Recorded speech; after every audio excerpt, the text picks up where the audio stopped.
we have an official timer? Yeah, I got you. Oh, you got me too? Yeah, I'm double I mean, I tasking. can do it. You can do it too if you want. Are you going to be here for the whole time? Yeah. Yeah. Go ahead, do the Yeah. timer. If Take it's this. good, if it's not, I might. Oh, Okay, whenever you're ready. way to support the club, its members. All right, so I guess I'm going to go into this. So, hello everyone. My name is Eduardo Morales. I'm here representing the affirmative side for the resolution that this House believes we should legalize all drugs. So I'm going to tell you a little bit about what I'm going to do in this speech. I'm going to start off with some definitions, some key terms we feel should be defined to really emphasize what we're going to be debating today. And then afterwards, I'm going to go into our plan as to why we feel all drugs should be not only legalized in the U.S., but why we think it's a good idea. And then afterwards, I'm going to go into our two contentions really, and talk about why we think we're correct, and then just wrap everything up real nicely. So with that being said, we're going to go right into it. A few definitions you want to give. First of all, legalize, something that's obviously very important in here. And the definition you want to do is something we're going to get into more when we touch upon our second contention, but the idea of regulated legalization. Now, this is something that was brought up in Portugal. We're going to get more into how successful it was later on, but it's the idea that legalizing, but with certain boundaries being put into place. The whole idea that it can't be a free-for-all, because we obviously know that's not going to be a good idea. But we need to have some government oversight over what we're legalizing, essentially. We can't just let everyone do what they want to do when it comes to drugs. The next definition is kind of a given, but so I don't try anything funny, I'm going to go ahead and define it. This House as the U.S. federal government. I'm talking about China or Brazil, we're talking about the U.S. federal government. And then those are the only, one more, drugs. And then we're going to define that as a substance taken for its narcotic or stimulant effects. So pretty basic, pretty simple. I don't think they're going to want to refute that because a drug is a drug at this point. So now I'm going to go into our plan. Now, our plan is something really cool that we like to call, we give it an acronym. It's called the triple R. Regulate, rehabilitate, and then research. Now I'm going to go into what all of these points mean. Regulate. Now, I talked about something real neat not too long ago, the whole idea of regulated legislation. And the whole idea behind it is that with regulated legislation, we allow the use of all drugs, but hard drugs are used within a clinical setting. Now, this harps around the whole idea of what Portugal did, which again we'll touch upon later on.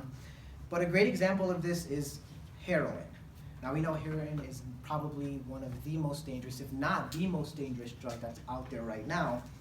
But the idea is that if you're an addict, which we all know is pretty deadly, because when it comes to heroin, your brain becomes dependent on this drug. It doesn't feel happiness if you don't constantly keep on taking this drug, which is what makes it so dangerous. But the point we're trying to make is that with regulated legislation, the government has oversight to properly administer these drugs with no tampering, which we're going to get into more so. And it completely eliminates the three basic ideas of how hard drugs can kill a person. Now, these three basic ideas are overdose, tampering, and then dirty needles.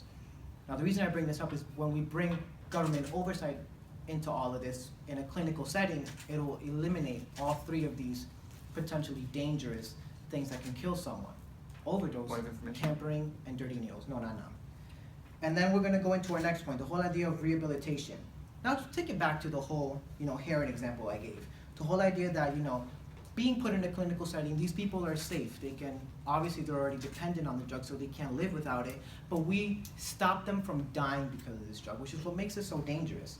It allows for us to take a look at these addicts and figure out a way to not only alleviate the pain that they feel because of these drugs, but also find a way to integrate them back into the workforce and essentially into society overall. And then our last idea, research. Now, we're going to get into this in my next contention, but basically with this plan, we're saving about $85 billion that we will basically be able to use by ending the war on drugs. Now, we can use about 1/3 of that $85 billion to fund everything I just said. Now, that leaves about 2/3, which is exactly what I'm going to start talking about right now. The whole idea that legalization leads to revenue. Now, as previously stated, we're roughly going to be saving about $85 billion in extra revenue simply by legalizing all drugs.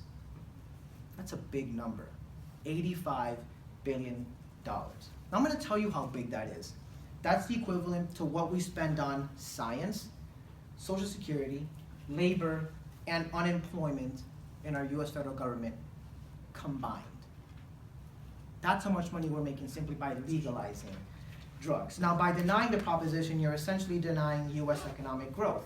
Now, what can we exactly do with $85 billion? Well, that's up for your debate. We can use it to build a wall if you're really into that, or we can do something much more productive, like put it into, education or something like that. Something that would really benefit all of us. And now that brings me into our final contention, the whole idea of Portugal. Now, I've been hinting about this a lot, bringing it up a ton of times. What's so important about Portugal? Well, let me tell you. Back in the 1990s, Portugal had a major AIDS, HIV, and heroin problem. Like, it was a pretty big deal, to the point where the government had to reply. What was the reply? Really radical. I'll tell you exactly what it was. Legalize all drugs. Now, that sounds pretty intense, but what did this lead to? It led to the drug-related deaths were cut in half. On top of that, teen usage of hard drugs like heroin and etc. dropped, and on top of that, AIDS spreading went down exponentially. So now, what I'm trying to show here is that essentially what Portugal did was exactly what we're doing. They didn't just legalize all of it. No, not now. I'm almost done with my speech. They didn't legalize all of it. What they did was essentially legalize it, but then these hard drugs, they legalized it within a clinical setting, which allowed these people to continue to live on a healthy life, but on top of that, integrate themselves back into society. So essentially what I'm saying is, it worked for Portugal in the 1990s, it continues to work for them now, and it's going to work for us as well. Thank you, and I urge an affirmative ballot. Point of information? No.